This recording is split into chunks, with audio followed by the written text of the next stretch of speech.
kalau ada yang berkata dia mendapatkan takdir yang tidak sesuai dengan harapan dan perencanaan. Banyak orang berkata, Allah itu takdirnya tidak adil buat saya. Kadang-kadang kita sering dengar itu ketika orang berteriak di samping ICU mendapati keluarganya sakit bertambah parah ataupun meninggal. Dia berkata, Allah tidak adil. Nah, kalau ada yang berkata, Allah itu tidak adil, pertanyaan kita balik sederhana.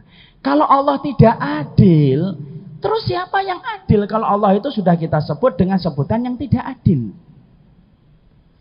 Jadi tidak ada. Allah itu pasti adil. Allah itu pasti sayang.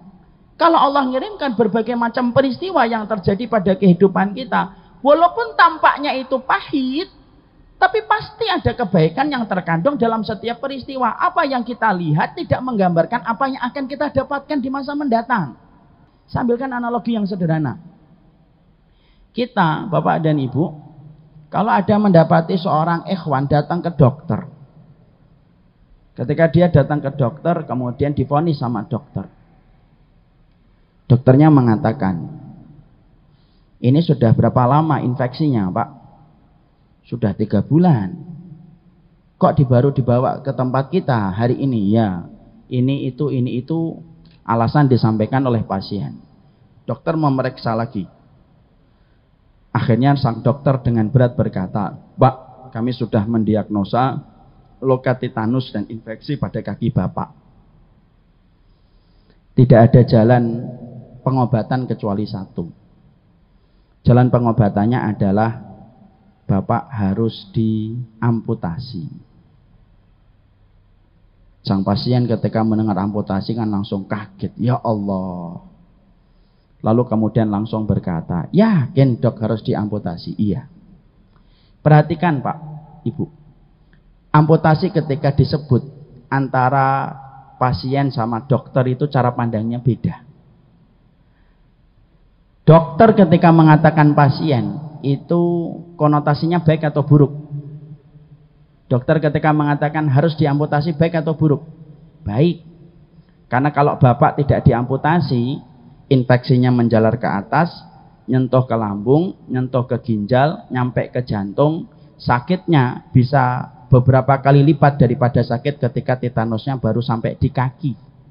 Akhirnya menyebabkan kematian yang fatal. Itu dokter. Dokter ketika mengatakan amputasi itu konotasinya baik.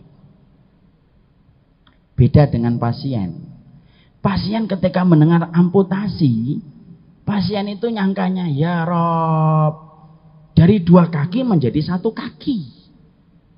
Dari yang asalnya berjalan normal harus pakai tongkat. Dari asalnya bisa berlari-lari kemudian sekarang tidak bisa lari-lari. Makanya kemudian pasien ketika mendengar amputasi karena konotasinya buruk, perhatikan. Pasien itu akan berkata, dok jangan diamputasi. Saya ini penyerang di klub bola kecamatan.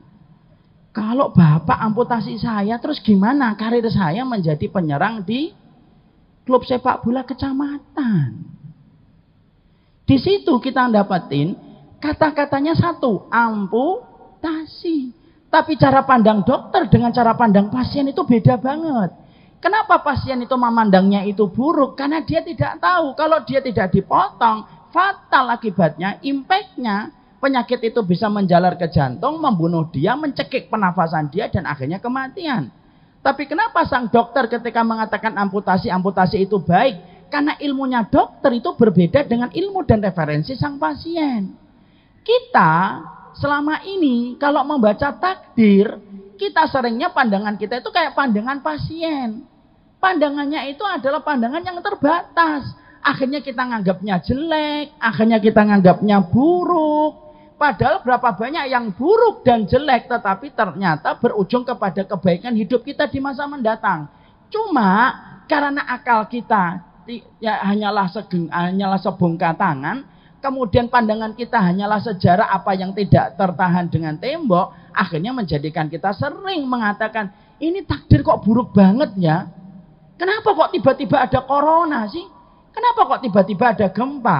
Kenapa kok tiba-tiba ada tsunami yang kemudian ada pada kehidupan orang? Lalu akhirnya kita itu bersuudzon kepada Allah. Padahal Allah itu tidak pernah salah produk takdirnya.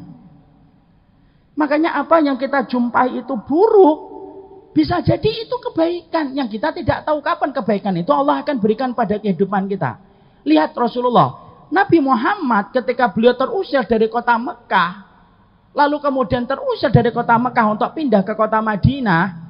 Kalau kita pikir secara logika, terusir dari kota Mekah itu kan buruk, karena terusir. Padahal kota Mekah itu kota kelahiran Rasulullah. Nabi itu yang paling berhak untuk menguasai kota Mekah itu Nabi Muhammad. Kenapa? Karena beliau keturunan langsung dengan Nabi Ibrahim yang membangun kota Mekah. Tapi justru ketika Nabi terusir dari kota Mekah pindah ke kota Madinah, justru di kota Madinah yang identik dengan pandangan mata itu kalah karena terusir dari kota Mekah. Justru kota Madinah itu akhirnya memberikan buah yang manis. Kemenangan Nabi itu bukan ketika di Mekah, tapi kemenangan Nabi diperoleh dari kota Madinah. Jadi di situ kita menjumpai takdir itu tidak ada yang salah.